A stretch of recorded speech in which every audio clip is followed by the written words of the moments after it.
दिन तो सब ठीक था दीदी। वो मुझे ना कुछ पैसे चाहिए थे एक्चुअली, अगर आप मुझे दे दो तो। बहुत खर्चे बढ़ गए हैं तेरे। करता क्या है आजकल कॉलेज में? दीदी यू नो ना कितने खर्चे होते हैं। अच्छा ठीक है, ले ले। बहुत है इतने? अगर थोड़े से और दे दोगे तो ठीक रहेगा। अच्छा ठीक है, ले ले। कमाती ही किसके लिए हूँ मैं। थैंक यू दीदी। मैं अरे जा कहाँ रहा है, रुक तो सही।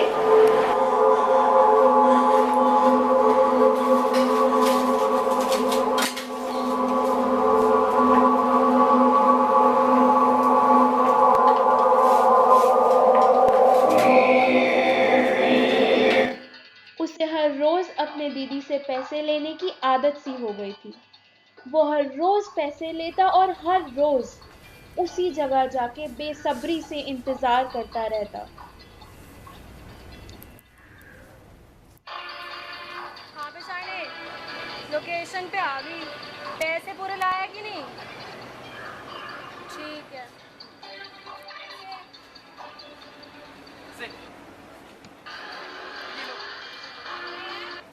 पैसे पूरे, बस तुम मुझे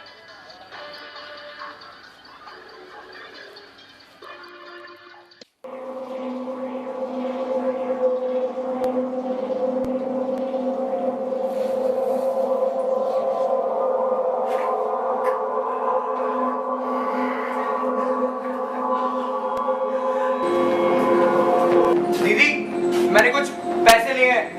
रोज रोज क्यों चाहिए होते हैं तुझे इतने पैसे? करता क्या है तू इन पैसों का? अरे छोड़ो मुझे।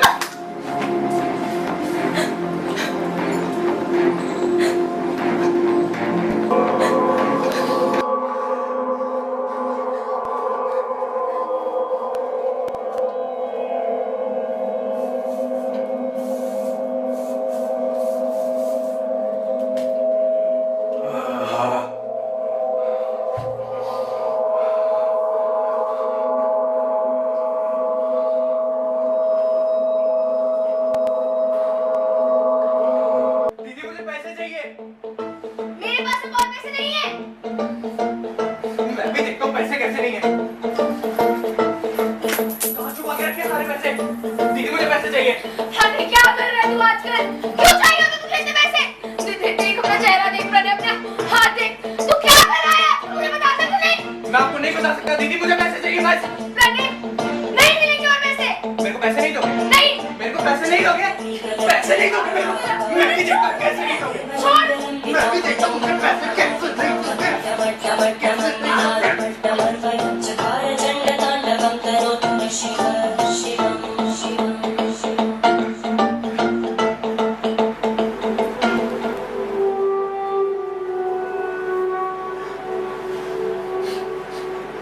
दीदी, प्रज्ञा दीदी, दीदी उठो ना। दीदी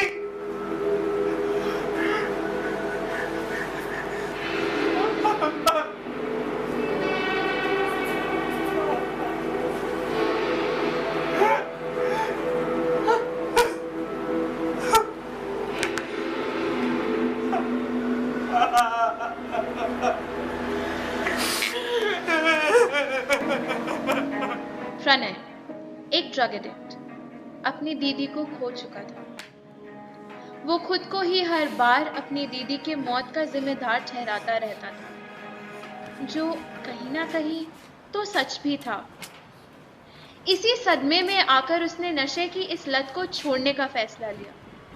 लेकिन जब भी उसे ड्रग्स की तलब लगती, वो उसी जगह जाता जहां वो ड्रग्स लिया करता था। वो इधर उधर टटोलता कि किसी तरह तो वो अपनी तलब को शांत कर सके, अपने खोए हुए सुकून को वापस पा सके। पर हर बार उसकी रूह की पुकार उसे रोक लिया करती थी। दिल और दिमाग की जैसे जंग सी हो जाया करती थी और वो उसमें उलझता ही जाता था। मदद लेने के लिए उसने रिहैबिलिटेशन सेंटर ज्वाइन किया और डॉक्टर से भी कंसल्ट किए। वो उसी रिहैब सेंटर के नाट्य संस्था के साथ एक्टिवली जुड़ा रहा। नुक्कड़ नाटक के द्वारा युवा पीढ़ी के बीच वो अपनी इस स्थिति को प्रदर्शित कर पाया और अपनी तलब पर भी काबू पाने लगा। धीरे धीरे वक्त गुजरते उसकी कंडीशन में सुधार आने लगी। Meditation and yoga played an essential role in his path to recovery.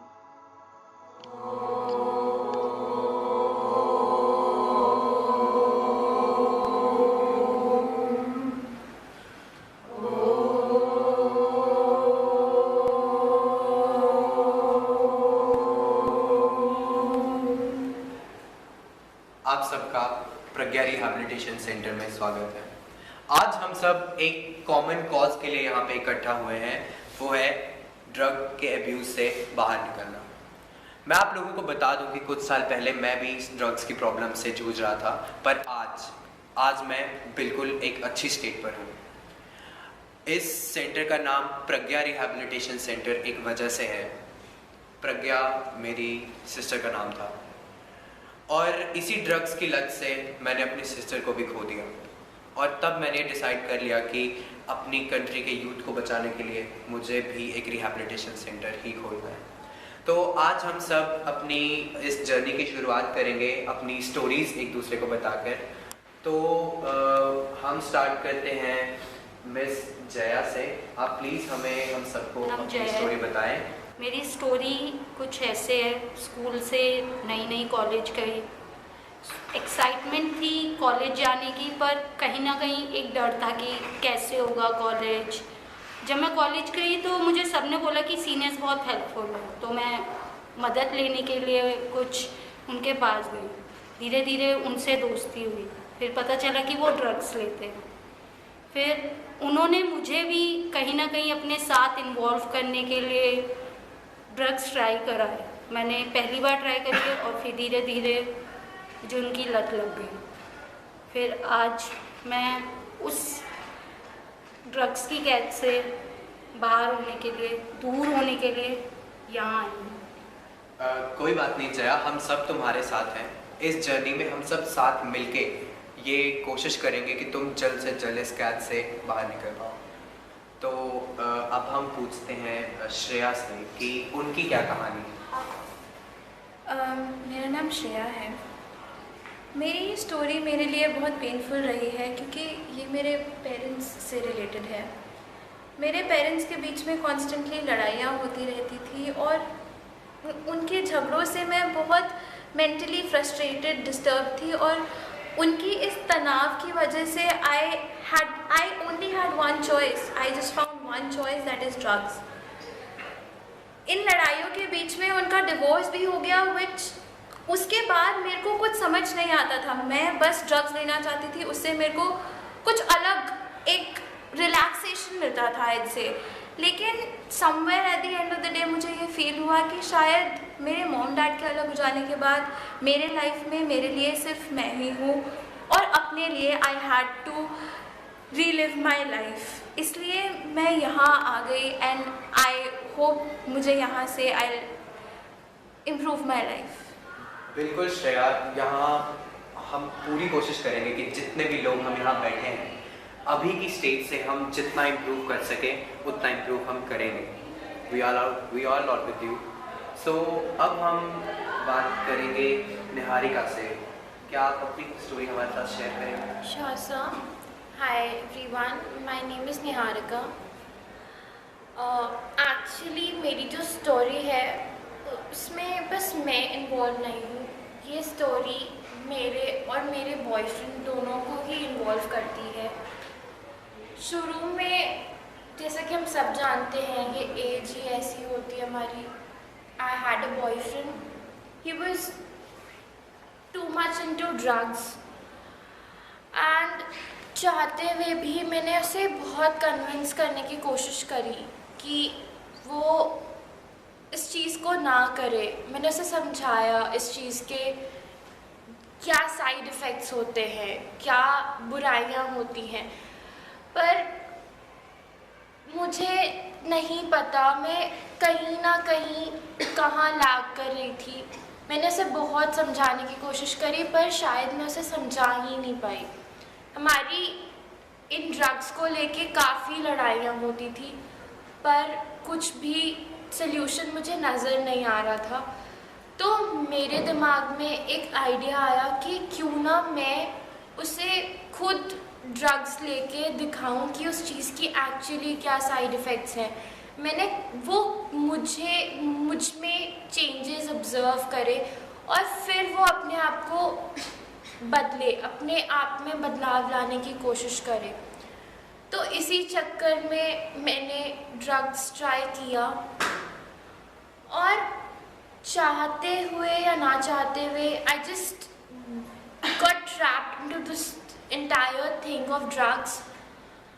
मैं खुद एक ड्रग एडिक्ट बन गई थी। All these things and live my life like I used to and live my life to the utmost कि I can actually feel better and proud of myself. बिल्कुल, हम यहाँ पे अपनी लाइफ्स को इम्प्रूव करने की कोशिश ज़रूर करेंगे। जिस स्टेज पे अभी हम हैं उससे बाहर निकलने की कोशिश करेंगे। आज हमने एक दूसरे को जाना, एक दूसरे से बातें की, सबने अपनी स्टोरीज शेयर की। तो आज का ये सेशन हम Yoga is essentially a spiritual discipline based on extremely subtle science. It is an art and science of healthy living and healing. Pragya rehab centre के माध्यम से प्रणय और उसके यंग टीम ने जगह जगह योग शिविर का आयोजन किया। इन कैंप्स में न केवल ड्रग्स के जाल में फंसे लोग आते, बल्कि बच्चे बूढ़े सब अपने स्वास्थ्य में सुधार लाने के लिए एकजुट हुआ करते थे।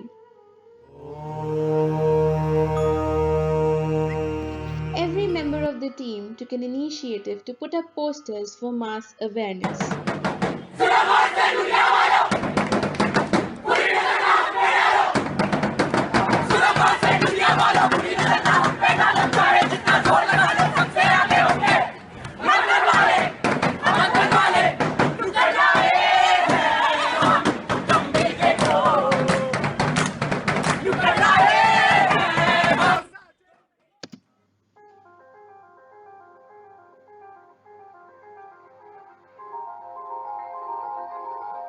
नुक्कड़ नाटक जैसे प्रणय की जिंदगी का एक अहम हिस्सा बन गया था।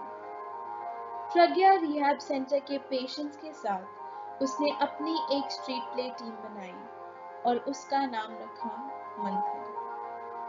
उसका मकसद एक ही था, युवा पीढ़ी के दिमाग का मंथन करके उन्हें ड्रग्स और अन्य विभिन्न संगीन समस्याओं के दुष्प्रभाव से रूबरू करवाना और उनसे उभर आने के हर संभव समाधान देना। वो नुक्कड़ नाटक के द्वारा विभिन्न ऐसी परिस्थितियां दर्शाता जिससे इंसान ड्रग्स लेने के राह पर फंस सकता था।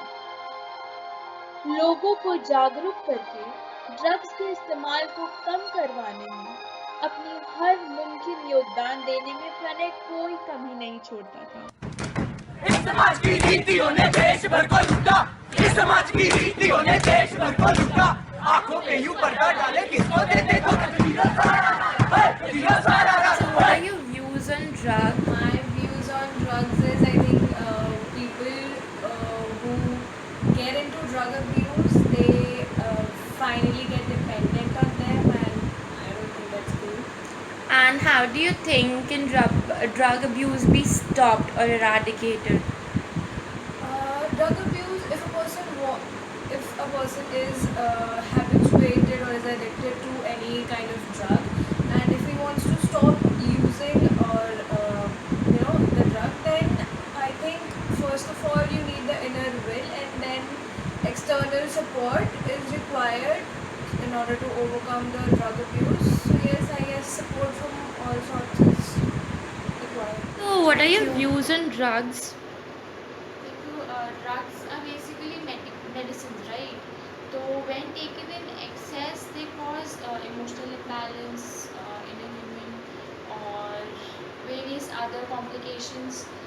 And generally, students or any other person should not consume drugs because that will degrade their performance, their activities, and their social and their social interactions will be degraded and will be lowered. And So how do you think drug abuse can be eradicated or it can be stopped? when it comes to eradication, one must the others who are seen, right, they must motivate the person in a positive way, and they must take out the person, the abused person, from that mud hole right away. And there are various rehabilitation centers also available. So I Okay, just thank you.